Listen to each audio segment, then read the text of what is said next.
Boudica's rebellion was initially successful. She sacked modern-day Colchester, which had become the centre of the Roman Empire in Britain. She sacked London. She sacked Verulamium, modern-day St Albans.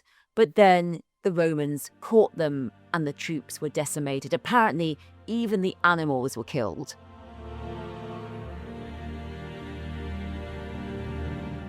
Welcome to this History Extra Academy series exploring the lives of some of history's most remarkable queens. Thanks for staying with us.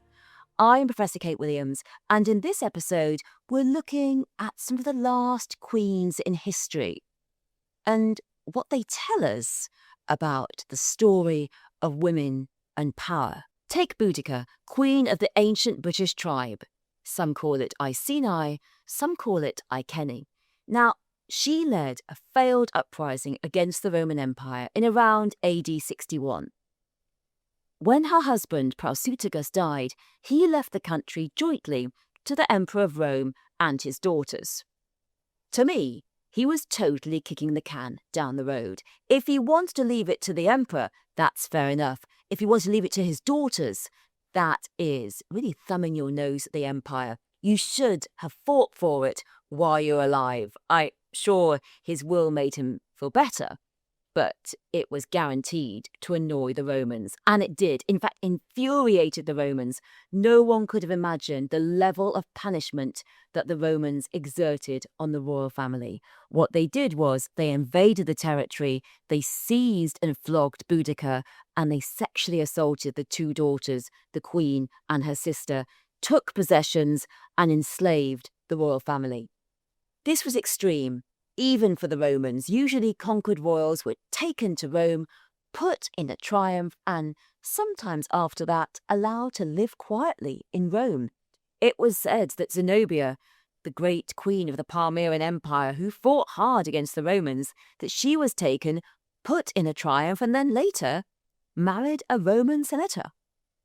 But this rather kinder fate did not happen to Boudica and her daughters. It was horrific.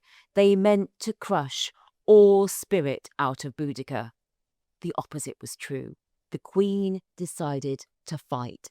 Boudica gave an incredible speech to her troops and the troops of other tribes who joined her. She appealed to the goddess Andraste, probably the goddess of war, and she let out a hair from her dress. The hair fell down and rushed to the right side. Magical divination. Boudica was brilliant, persuasive, and many tribes fell in behind her. They were sick of Roman oppression. Now, what's so interesting about Boudica, we often think she's a queen regnant, but she wasn't. She was a consort. It was her daughter who would be the queen regnant, but the younger woman's name was not recorded by the Roman historians Tacitus and Cassius Dio. I think that not naming the queen, that focusing all the story on Boudica, really was a way of obviating the horrors that had been exerted on a monarch, the war crime that had been done to the queen and her sister. They are nameless throughout the sources because many Romans would have seen it as extremely shocking to treat a queen like that.